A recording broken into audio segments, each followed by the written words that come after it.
That's a great answer. Dan, how are you topping that answer? How are you topping that answer? I heard Anuja's answer last time. That is my spiteful, you fired me, so now I'm going to write all the books.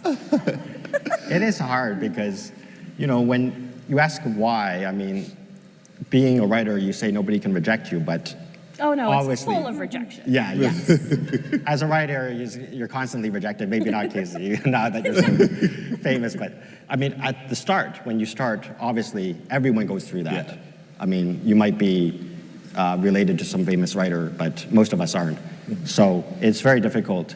And you're constantly asking yourself, like you were saying, we're insecure. I mean, you're constantly asking yourself, why am I doing this? I mean, there's other responsibilities, and this is sort of, writing is sort of put in this box where, this is for people who have free time or have have nothing to do. And that, I mean, I would say most of us here as writers, we would probably not be here. I mean, we wouldn't be able to survive without writing.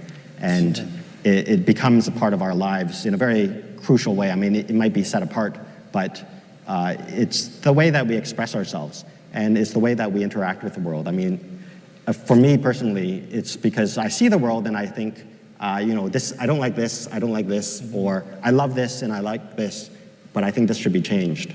And I'm not going to run for office. So, I'm going to express myself in a different way. And writing is is a way that I respect and I admire, and that I grew up reading books.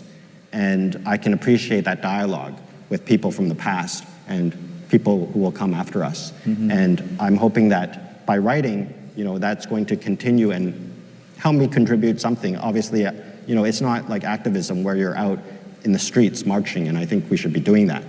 But, and I have done that before when I was younger, but I'm not able to do that as much now. So writing is something that, I was in China and very, very removed from Canada, from the place where I grew up. And I knew that by writing, I could speak directly with somebody, each individual who was living in my hometown where I grew up. And I could say, if they come upon my book one day, I will be able to speak to them directly. That's really